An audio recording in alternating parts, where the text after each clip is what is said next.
Sports వర్సిటీలో 13 కోర్సులు గచ్చిబౌలి స్టేడియంలో ప్రారంభించాలి. అధికారులకు సీఎం రేవంత్ రెడ్డి ఆదేశం. స్కిల్ వర్సిటీ బోర్డు తరహాలో స్పోర్ట్స్ బోర్డు ఏర్పాటు.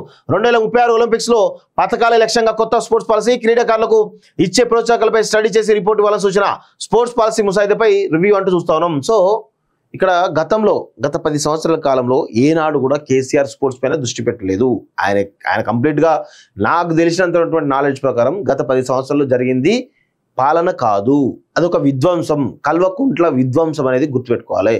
ఏనాడు కూడా ఇక్కడటువంటి యువత స్కిల్స్ని డెవలప్ చేద్దామని కానీ, ఒక స్పోర్ట్స్ విషయంలో ఆ క్రీడాకారుల నైపుణ్యత బయట దిద్దామని కానీ ఎలాంటి ప్రయత్నాలు జరగలేదు.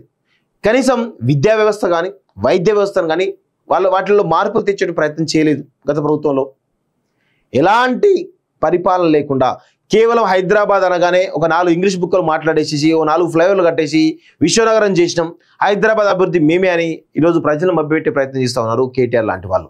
సో ఇది ఎంతవరకు కూడా సమంజసం కాదు. ప్రజలు ఇలాంటి వాటిని నమ్మొద్దు. ఎందుకంటే వీళ్ళు పిట్టల ద్వారా ఎవరైతే ఉన్నారో పిట్టల ద్వారా జాతికి చెందినటువంటి ఈ కుటుంబం ఏదైతుందో పిట్టల ద్వారా మించి అంటే పిట్టల ద్వారా జాతి అంతరించిపోతున్నటువంటి ఈ తరుణంలో ఆ జాతికి మళ్ళా పురుడు వస్తూ దానికి ఒక విశిష్టతను కల్పిస్తున్నటువంటి కల్వకుంట్ల సంబంధించినటువంటి వీళ్ళందరూ కూడా పిట్టల ద్వారా జాతికి సంబంధించిన వాళ్ళు. ఈ ప్రపంచంలో పిట్టల ద్వారా ముచ్చట చెప్పడంలో కేసీఆర్ను కానీ కేటీఆర్ మించిన వాళ్ళు ఎవరు లేరు. వీళ్ళు కేవలం మాటల వరకు మాత్రమే పరిమితం. ఏనాడైనా కానీ ఈ స్పోర్ట్స్ పాలసీ సంబంధించిన దానిలో ఏనాడైనా గత ప్రభుత్వ 10 సంవత్సరాల కాలంలో ఎప్పుడైనా ఎవరైనా చూడడం జరిగిందా? స్పోర్ట్స్ కానీ స్కిల్స్ కానీ విద్య కానీ వైద్యం కానీ ఇలా చెప్పుకుంటూ పోతే డెవలప్మెంట్ సంబంధించిన విషయంలో కావచ్చు, రోడ్ల విషయంలో కావచ్చు, అన్ని విషయాల్లో కూడా ఫెయిల్యూర్ కావడం జరిగింది. ఇది అందరూ కూడా గుర్తుపెట్టుకోవాలి. కేవలం కాళేశ్వరం ఒకటి కట్టేసి తెలంగాణ అభివృద్ధి చేసినామంటారా? మిషన్ భగీరథ ఏమైంది? మిషన్ కాకతీయ ఏమైంది?